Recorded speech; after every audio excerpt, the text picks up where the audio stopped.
김건희가 그 얘기를 듣는 순간 머리를 감싸고 이 구토 증세를 호소했던 것은 뭐 단순히 그 이준수하고의 남녀 관계가 노출됐다기보다는 야 저것까지 공개될 정도면 지금 특검이 공개하고 있지 않은 다른 정보들도 다 털렸네.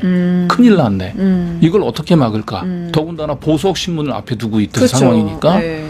그래서 김건희가 머릿속이 굉장히 어지러워졌는데 아마 조만간에 보면 이준수 말고 그 김건희의 또 다른 남자가 공개될 가능성이 매우 높아 보입니다. 네, 또 다른 남자 또 다른 네.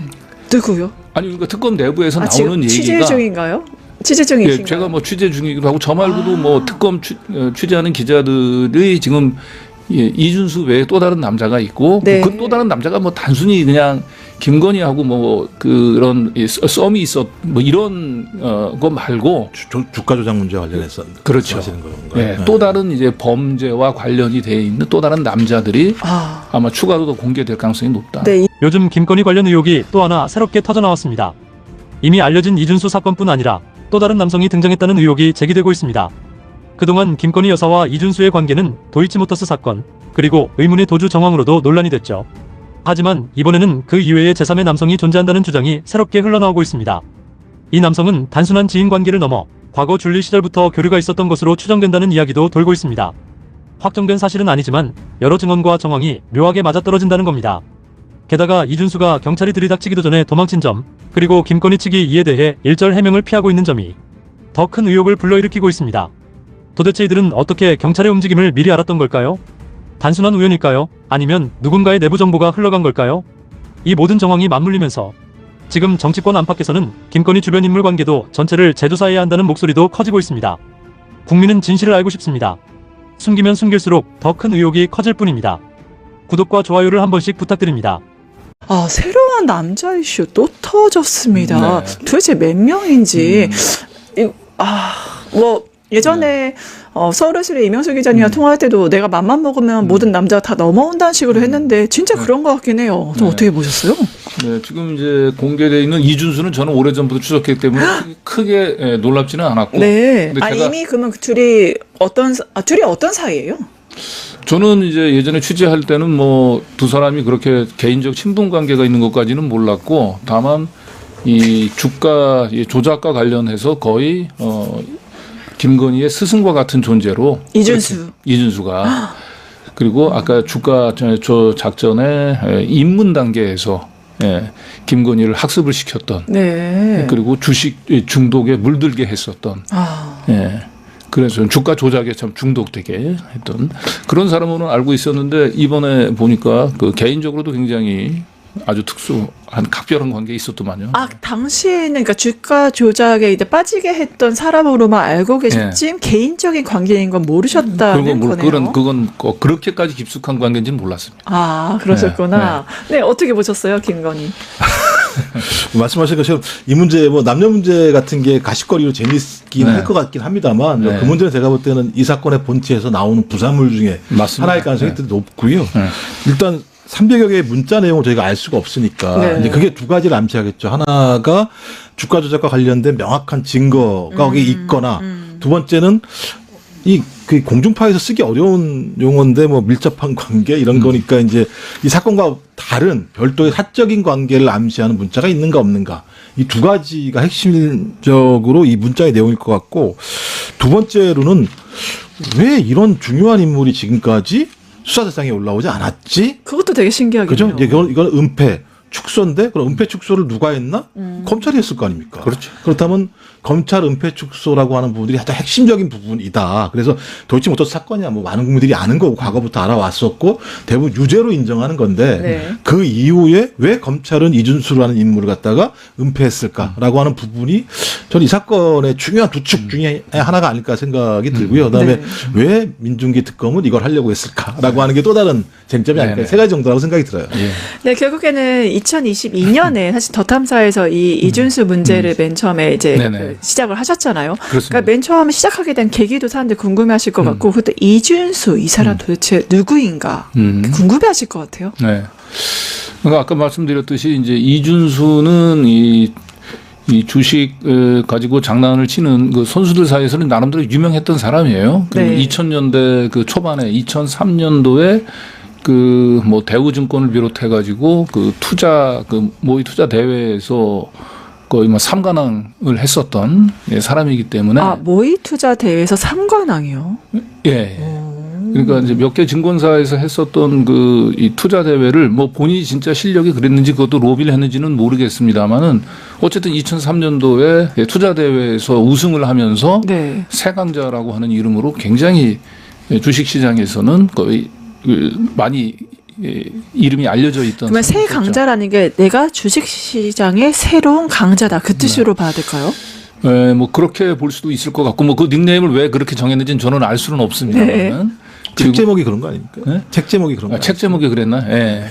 책 제목이 새 강자예요? SK증권에서 대회를 했을 때 거기서 뭐 3,000%인가? 네. 본인이 주식으로 1등을 했다 뭐 이런 네. 얘기를 하는 거니까 그 당시에 주식을 되게 잘하는 사람이구나라고 하는 이미지를 만들어냈고 근데 그것 때문에 여러 사람들이 붙었겠죠. 돈 벌려고 할 테니까 많은 사람들이. 그랬겠죠. 근데 그러면서 그 과정에서 그 어떤 자기의 레퍼런스를 가지고 김건희라는 인물을 만나게 됐던 뭐 이런 배경 아마 첫 배경을 말씀하시는 것 같습니다. 맞습니다. 기자님 네. 말씀하시는. 네. 그래서 그러니까 결국에 뭐 전과 사범이다. 이 사람 좀 특이한 이력을 가지고 있다는. 그래서 이준수란 누구인가 굉장히 다들 궁금해하거든요. 네. 지금까지 취재한 내용, 알고 계신 내용은 어떤 사람인가요?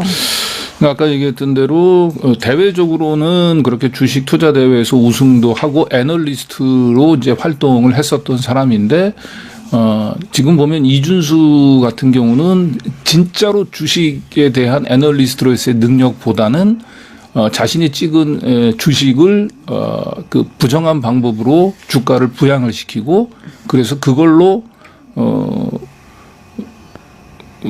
이름도 얻고 그걸로 이제 돈도 벌고 이제 그랬던 사람이고 김건희하고 알게 됐던 시기는 이제 2003년 이후로 그러니까 2003년 고무렵으로 좀 추정은 되는데 처음에 알게 될 때는 이준수는 어쨌든 아까 세강자 그리고 네. 주식 조작. 분야에 있어서는 굉장히 주가 조작. 이름이 있는 애널리스트였고 김건희는 거기에 추종자로 추종자. 이준수가 운영하는 카페 회원으로 그러다 보니까 거의 그러니까 스승처럼 그래서 최근에 그 이제 공개되고 있는 문자 같은 것도 보면 이제 두 사람 사이가 각점의 친분한 관계도 있긴 하지만 이준수가 굉장히 김건희를 좀 하대하듯이 반말투로 얘기하는 문자들이 공개되고 그랬잖아요. 네. 그게 처음 두 사람이 만나게 된 계기는 이준수하고 김건희는 이제 유명한 애널리스트 그리고 김건희는 추종자 그런 관계로 만났던 관계가 계속 이어졌던 게 아닌가. 그래서. 네, 그래서 이준수 굉장히 누구인가 궁금해하면서 이 사람이 대포폰을 가지고 있었고 또 네. 리스트도 어마무시하다는데 이건 또 뭐예요? 예, 그 대포폰 문제는 사실 제보자 X가 이제 저한테 그 알려줬던 건데 네. 실제로 이준수가 그 사용했던 그 휴대폰 번호를 한 20개가 넘더라고요. 번호를. 예. 그리고 실제로 이준수를 이제 알았던 사람들 얘기를 들어보면 수시로 전화번호를 바꾼다 그래요. 전화번호를 바꿔서 자기가 전화를 걸면 전화를 안 받는데 자기가 필요할 때 전화가 온다는 건데 그때마다 보면 전화번호가 바뀐다는 거죠. 그만큼 이준수 자체가 항상 이 교도소 담벼락을 타고 다니던 사람이라고 그 하는 선을 거겠죠. 항상 타고 다니던 사람인데 결국에는 그 유탐사가 제기했던 이제 이준수라는 인물 자체가 이제 평가에 대해서 보면 사실 시장의 진짜 선수들 주식의 진짜 고수들에게는 실제적으로 인정은 받지는 못했고 그다음에 또 그렇지 의뢰인들에게는 난 진짜 선수다 이런 식으로 좀 팔렸다 이런 평가도 있는데 어떻게 보셨어요 이준수? 뭐 말씀하신 것처럼 전과 사범이라고 얘기하면 주가 조작을 자기가 어떤 돈을 벌어가는 방식으로 선택한 사람이기 때문에 주가 조작이라고 하는 것이 누구와 음모를 짜서 별도의 작전을 통해서 가야 되는 거기 때문에 매우 은밀한 작전을 해야 되는 거 아니겠습니까? 그리고 네. 그만큼 그 관계가 치밀할 수밖에 없다라는 생각이 들고 트레이딩 잘하는 사람은 그렇게 은밀할 필요가 없잖아요. 내가 트레이딩해가 돈 많이 벌면 주변 사람들 모일 거고 자기가 돈 많이 모아주면 그만큼 돈을 주면 되는 아주 합법적인 관계인데 그걸 성공하지 못했으니까 제가 볼 때는 주가 조작이라는 방식을 통해서 은밀한 관계 전주를 만나서 그 전주를 가지고 돈을 갖다 만드는 건데 보면 그러니까 도이치모터스 사건과 관련해서도 탁 튀어나오지 않은 사람이어서 진득하게 한 가지의 주가 조작만 한 것 같지는 않고 다양한 주가 조작을 그러니까 단타식 그러니까 트레이딩이 아닌 단타식 주가 조작들을 매우 많이 한 사람이기 때문에 저는 그러니까 이건 사기로 갈 수밖에 없는 거죠. 그러니까 장기적인 트레이딩을 통해서 돈을 버는 방식의 능력이 없다면 단타로 툭툭 말씀하신 것처럼 그 대포폰이 되게 많다라고 얘기하는 건 단타로 툭툭툭 치고 나가면서 끊고 갈 수밖에 없지 않았을까? 그러니까 저는 그 자체가 은밀성과 사기성들을 가질 수밖에 없고 그렇게 한 10여 년을 살아왔던 사람이었고 그렇습니다. 그 과정에서 전과가 4개 정도 있다라고 하는 거니까 뭐 저희가 그걸 통해서 뻔히 알 수 있는 거죠. 주가 조작을 통해서 거의 중요한 자기의 젊은 시절을 보낸 사람이고 하필이면 그 와중에 본인은 잘 됐다고 생각할 수 있을 것 같아요. 김건희라는 사람을 만났다는 것에 대해서. 하지만 결론적으로는 지금 거의 인생 꽝 되는 상황이 돼버리게 돼요. 네. 지금 얘기했던 대로 그 이준수가 사실은 이제 란 존재가 검찰이 이제 그 파고 들어갔으면 제대로 파고 들어갔으면 사실 도이치모터스 외에 김건희 씨가 손댄 그 이 작전 종목들을 더 많이 밝혀낼 수 있었고 실제로 네. 도이치모터스 주가 조작이 진행되던 2010년 4월 달에도 이 이준수가 김건희 씨한테 그 태광 ENC라고 하는 이 작전주를 소개해가지고 하루 만에 네. 기존에 이제 김건희 씨가 보유하고 있었던 잡주가 있었어요. 도이치모터스 말고 그 잡주 4종목을 한꺼번에 정리하면서 그 정리한 돈을 하한가에 이 태광 ENC라고 하는 곳에 몰빵을 했거든요.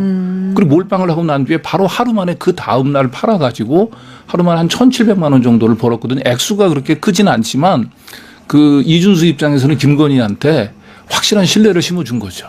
내가 지시한 종목에 따라오면 이렇게 돈을 벌게 해준다는. 그래서 실제로 그렇게 그 김건희 씨가 하루 만에 이 세강자의 맛을 보고 난 뒤에 그 전에 시원찮던 이정필 대신에 이준수한테 한때 자기 주식 관리 계좌를 맡기기도 했어요. 예. 그런 식으로 능력을 보여줘서 김건희를 유인했다고 좀 봐야 될 것 같은데 이게 그 이준수가 단순히 도이치모터스 김건희랑 연관된 것뿐만 아니라 청담동 주식 그 사건, 주식 부자 사건 이희진 사건과도 연결고리가 있다고 하죠. 맞습니다. 이거는 뭔가요? 예, 이희진은 이제 주식을 좀 했던 사람들은 워낙 악명이 높은 인물인데 네. 되게 비상장 그 주식을 사게 해서 그걸 이렇게 뭐 상장을 시켜가지고 시세 차익을 거두는 그런데 전문적으로 특화된 사람인데 한 100억이 넘는 그 사기를 벌여서 사실은 이제 검찰에 구속됐던 사람이에요. 아주 악명이 이제 높은 사람인데 이준수하고는 그 청담동의 그 조기 축구에서 이제 서로 이제 알게 됐다고 하더라고요. 네, 조기축구의 그 동호회 모임에서. 그렇죠. 그러면서 이제 둘이서 같이 이제 주식 이 주가 조작 선수들이니까 같이 유튜브도 하면서 자기 작전 종목들을 이제 그 유튜브를 통해서 띄우고 이런 이제 공범 관계에 있었던 걸로 보이는데 이희진이 그 검찰에 2018년도에 이제 구속이 되니까 이준수가 평소에 자기 이제 법조 인맥들을 자랑하고 다니고 그랬거든요. 그래서 이희진한테도 내가 그 확실한 정관을 소개시켜 주겠다라고 하면서 이제 그 거액의 이제 수임료를 변호사를 소개시켜 주고 수임료를 이제 받은 그런 혐의로 실제로 검찰에 이제 기소가 되기도 했어요. 검찰 출신 전관을 소개시켜 준 거죠. 그렇죠. 예. 그리고 그때 이제 소개시켜줬던 이 전관이 이제 그 유명한 오광수, 송창진. 예. 다 문제가 된 인물이잖아요. 그렇죠. 예. 근데 직접 또 이것도 좀 제가 볼 때는 조사가 들어가야 되긴 할 것 같아요. 왜냐하면 윤석열과 다 관계가 있는 사람들이잖아요. 다 대구지검장, 그러니까 오광수가 대구지검장 할 때니까 관계가 있었을 거고, 송찬님도 특수부 출신이니까 네. 관계가 있을 것이고, 그러면 윤석열과 관계가 있는 사람은 당연히 김건희라고도 그렇죠. 알 것이고, 그러면 이준수란 사람이 이 오광수, 송창진이라는 사람을 연결한 데에는 또 뒷배가 있지 않을까라고 저희가 추정해 볼 수 있는 거죠. 그러니까 사실 확인은 아직 안 된 겁니다만. 네. 검찰이 이제 든든한 뒷배가 됐다 이렇게밖에 왜냐하면 기소가 안 됐잖아요. 이준수 같은 경우는 그러니까 결국에는 김건희 때문에라도 뒷배로서 이 사람이 기소가 안 됐다 이렇게 봐야 되는 거잖아요. 그러니까 이게 되게 재미있는 게 뭐 강경 기자님 더 잘 아시겠습니다만 문재인 정부 때는 수사가 안 돼요. 네. 근데 윤석열 정부 들어오면 수사가 시작돼요. 왜 그랬어요? 그래서 그때 나와서 제일 재밌는 게 뭐냐면 그 검사가 이준수가 나 조사 받았습니다. 9시간 동안 그러니까 그거 조사 아니에요. 면담입니다. 이렇게 얘기를 해요. 그러니까 이것도 조서가 없는 거죠. 면담은 조서가 없는 거니까 그렇죠. 제가 그때 불러가지고 너 다 털어봐. 어떤 내용인지 내가 좀 알아야겠어. 네. 검찰에서 이런 내용이구나. 이거 안 되겠는데 뜨끔. 자, 그럼 우리는 면담한 거야. 여기 조사받은 거라고 생각하고 왔는데 그러면 검찰이 이미 김건희의 도이치모터스 플러스 그 외 주가 조작 문제와 관련해서 내용들을 인지했고 그 부분들을 털기 위한 사전 작업들을 벌였다고 볼 가능성이 되게 높은 거기 때문에 이 사건은 검찰이 아까 맨 처음에 말씀드린 주가 조작을 그러니까 김건희의 주가 조작을 은폐 축소 조작하려고 하는 과정의 중요한 인물 중에 하나가 이준수다. 왜냐하면 네. 이준수는 1차, 2차에 다 연결되어 있는 사람이고 또 하나 중요한 문제는 최근까지도 김건희와 계속 연결된 사람인가? 이것도 확인을 해봐야겠죠.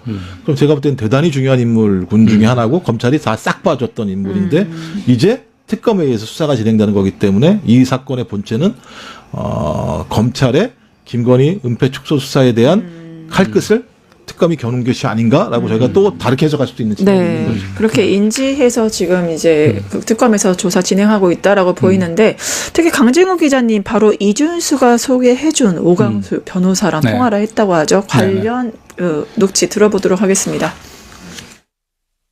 네, 저 오광수 변호사님이시죠? 예. 예. 그 제가 사무실 좀 찾아뵀었던 더 탐사의 강진구 기자인데요. 예. 예, 그 제 비서분이 그 오늘 저기 뭐 좀 물어봐 달라고 얘기했는데 얘기 별다른 얘기 전하지 않으셨나요? 제가 뭐 출근도 못하고 오늘 내가 좀 바빠가지고 외부에 계속 있었고요. 제가 전혀 사실과 뭐 엉뚱한 얘기를 지금 묻고 계신다고 답변했는데. 그 이준수 씨는 전혀 모르세요? 그래서? 전혀 모른다고 몇 번 얘기하는데 자꾸 연락을 하시면은 심하신 거 아니에요? 근데 이 노래 원래 그 대표 변호사이셨죠? 송창진 변호사랑 같이. 아니 그러니까 내가 전혀 모르는 사람 자꾸 물으시면은 네. 그 당시에 그 이진 청담동 주식부자 이진 씨 사건은 맡으시긴 했죠. 답변 다 드렸고 전혀 사실이 아니라고 얘기를 했으니까. 송창진 변호사는 그 이진 그 씨 사건 맡은 건 인정을 하시던데. 아니 나도 당연히 변론한 건 맞는데. 예. 변론한 게 아니라고 얘기하는 건 아니잖아요. 네, 오광수 변호사 결국엔 전혀 모른다라고 하면서 이준수 완전 모르쇠 하고 있네요. 근데 이제 결국은 나중에는 인정을 했죠. 다만 이제 이준수는 이제 모르쇠라고 얘기를 했고 네네. 이진 사건을 맡았다. 거는 이진이 그 인터넷 검색을 해서 다른 사람하고 같이 찾아왔다 이렇게 얘기를 했는데 사실 오광수 변호사가 그 누구하고 또 관련이 돼 있냐면 사실 그 건진이 근데 이번에도 이제 그 이준수가 건진을 김건희한테 소개시켜준 인물이라고 하는 건 오늘 보도가 나왔잖아요. 네네. 근데 제가 취재할 때도 건진이라는 이름이 튀어나왔는데 네. 어디서 튀어나왔냐면은 그 윤석열이 이제 그 2013년 댓글 부대 수사하다가 이 좀 좌천 발령받아서 대구 고검에 가 있었지 않습니까? 그때 오광수 그 변호사가 대구 지검장이었어요. 네.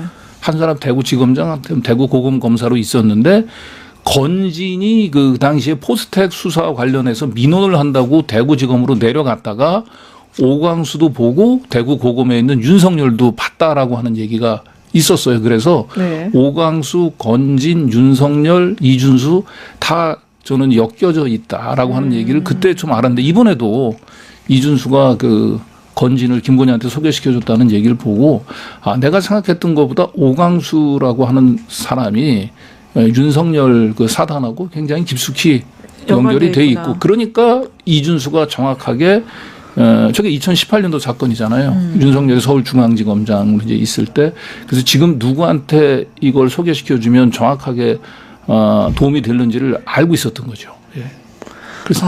이게 뭐 백계룡 경정의 뭐 마약 사건에 비견할 정도로 윤석열, 김건희가 결국엔 최종적으로 다 저격돼 있다라고 보이기는 하는데 이게 말씀하신 대로 건진법사가 연관돼 이준수 소개시켰다고 하는데 얼마 전에 법당에서 이 휴대폰이 발견이 됐잖아요. 그렇습니다. 왜 이거 안 버리고 법당에 숨겨놨을까요, 건진은?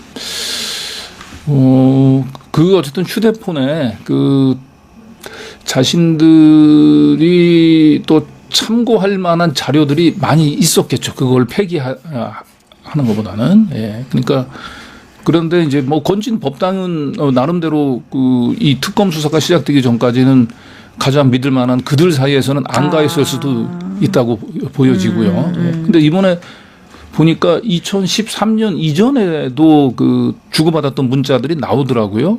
2012년도에 주고받았던 문자도 법원에서도 공개되고 그랬는데 이게 거의 명태균으로 치면은 이게 황금폰이 아닌가. 이 김건희의 주가 조작. 네, 이번에 뭐 명태균의 황금폰, 김건희의 판도라폰 둘이 대적하는 폰인 거죠, 그렇죠? 그런 것 같아요. 네. 네, 그렇게 보면은 이게 또 사람들은 이제 이런 남녀관계 치정을 좋아하잖아요. 이게 뭐 드라마에서 저는 이 장면 참 많이 봤는데 갑자기 묘령의 남성이 베란다에서 뛰어내렸다. 근데 체포 직전에 이거 좀 어떻게 보셨습니까? 그러니까 말씀하신 것처럼 지금 맨 처음 보도 자체가 좀 애매모호해서 그런 거죠. 공중파에서 갑자기 뭐 밀접한 뭐 은밀한 뭐 이런 얘기가 나오니까 주가 조작 문제라기보다는 오히려 김건희 씨의 또 다른 뭐 남자 아니야 이런 얘기가 이제 불거진 측면이 있는데 이건 뭐 사실관계가 확인이 안 되는 겁니다만 어떤 형태로든지 2013년부터 2016년까지 통화 내용이 있는 걸 건진이 가지고 있었다고 얘기하는 건 뭐 액땜이라고 하는 쓸데없는 얘기도 나오긴 합니다. 저는 핸드폰 가지고 액땜한다는 얘기는 참 처음 들어봤습니다만 저는 건진이 이 핸드폰을 가지고 있으면 상당히 중요한 정보를 가지고 있을 거다. 그렇죠. 증거를 가지고 있을 거다 생각을 했었기 때문에 그걸 가지고 있었다. 그럼 이거는 김건희를 컨트롤할 수 있는 거일 수도 있고 또 도이치모터스 사건에 대한 증거의 내용들을 가지고 있는 거니까 그걸 계속 본인이 가지고 있으면서 이걸 하나의 자기의 무기로 활용했을 가능성들이 꽤 있다라고 저희가 판단할 수 있는 거고 하필은 그 내용 중에서 도이치모터스 사건이야 계속 뭐 회자가 된 겁니다만 말씀하신 것처럼 사적인 관계가 있다고 한다면 훨씬 더 큰 치부일 수 있는 거죠. 김건희한테 치명타일 수 있는 거죠. 그래서 재판정에서 왜 구토 증상을 보이면서 그렇죠. 자리를 회피했는지는 모르겠습니다만 그게 도이치 사건 정도의 수준이라면 그게 구토할 문제인가? 그럼 지금까지 매번 구토했게 재판 나가서 그렇지는 않을 거라 생각이 들어서 그럼 그 외에 무엇인가가 분명히 있을 거다. 하나는 도이치모터스 이외에 다양한 방식의 주가 조작을 했었던 증거가 하나가 될 수 있거나 또 하나는 많은 국민들이 이 내용을 보게 되면 진짜 구토가 나올 만한 뭔가 내용이 있거나 둘 중에 하나일 수 있기 때문에 저는 뭐 방법은 공개가 되지 않으면 저희가 확인할 수는 없는 겁니다만 우리가 상상하지 못할 정도의 내용이 있다라고 하는 것은 사실인 것 같다. 왜냐하면 검찰이나 이런 데서 흘러나온 얘기를 들어보게 되면 막 뭐 이렇게 웅성웅성 됐다는 얘기들이 막 흘러나오기 때문에 뭐 저희가 알지 못하면서 이런 얘기를 하면 허위사실을 유포하는 거기 때문에 정확히 모르겠습니다만 제 생각에는 도이치모터스 이외의 사건 또는 이외의 내용들이 분명히 그 판도라폰에 들어있을 거다라는 생각이 들어서 지금 시간이 지나면 뭐 저희가 확인할 수 있지 않을까요? 그 내용 자체가. 네, 특히 취재를 하셨으니까 이제 사람들이 궁금해하는 게 이 문자 카톡이 공개됐잖아요. 그러니까 이준수가 난 너 진심으로 뭐 걱정돼서 막 블라블라 하니까 김건희가 내가 더 비밀 지키고 싶은 사람이야. 이제 투레이 문자 이게 보통의 관계냐 도대체 뭐냐 어떻게 보세요? 그러니까 아까도 얘기했지만 그 문자에서 보여지면 그 이준수가 김건희를 굉장히 반말투로 문자를 보내요. 그러니까 두 사람이 그만큼 이제 사적인 관계가 깊었다라고 하는 걸 보여주는 거고 그 문자를 이제 교환하게 된 배경을 보면 이게 시점이 2012년 말이거든요. 네. 그러니까 그리고 2012년 말에 그 이준수가 나 이제 네가 내 이름을 김기현한테도 얘기를 했대. 그러면서 이제 나는 이 도이치에서 손 뗄 거야라고 하는 얘기는 이준수가 2010년 말까지도 계속해서 이 작전에 관여했다라고 하는 걸 이제 보여주는 건데 왜 그런 얘기를 했을까 하면 김기현이 그 당시에 그 도이치 말고 다른 작전주로 수사를 받고 있었거든요. 그러니까 이준수 입장에서는 이거 김기현 수사하다가 김기현이 내 이름 알고 있고 이거 잘못하면 검찰에 이것도 노출되겠네 이런 게 걱정이 돼서 아마 김건희한테 컴플레인을 했던 것 같아요. 네. 그랬더니 김건희도 자꾸 이렇게 나한테 그렇게 서운한 얘기하면 안 되지. 누구보다도 너를 내가 당신을 비밀을 지켜주고 싶었던 사람이 바로 나야. 이런 얘기를 이제 나눴던 걸로 이제 보이거든요. 맥락상으로는 예 그래요. 그런데 김건희가 그 얘기를 듣는 순간 머리를 감싸고 이 구토 증세를 호소했던 네. 것은 뭐 단순히 그 이준수하고의 남녀 관계가 노출됐다기보다는 야 저것까지 공개될 정도면 지금 특검이 공개하고 있지 않은 다른 정보들도 다 털렸네. 큰일 났네. 이걸 어떻게 막을까? 더군다나 보석 신문을 앞에 두고 있던 그렇죠. 상황이니까. 네. 그래서 김건희가 머릿속이 굉장히 어지러워졌는데 아마 조만간에 보면 이준수 말고 그 김건희의 또 다른 남자가 공개될 가능성이 매우 높아 보입니다. 네, 또 다른 남자 또 다른 예. 누구요? 아니 그러니까 특검 내부에서 지금 나오는 취재 얘기가 중인가요? 취재 중이신가요? 예, 제가 뭐 취재 중이기도 하고 저 말고도 뭐 특검 취재하는 기자들이 지금 이준수 외에 또 다른 남자가 있고 네. 그 또 다른 남자가 뭐 단순히 그냥 김건희하고 뭐 그런 썸이 있었 뭐 이런 거 말고 주가 조작 문제와 관련해서 그렇죠. 하시는 건가요? 예, 또 다른 이제 범죄와 관련이 돼 있는 또 다른 남자들이 아마 추가로 더 공개될 가능성이 높다. 네, 이준수가 끝이 아니다. 결국 이준수가 그렇게 끝이 아닌 봐야겠네요. 거죠.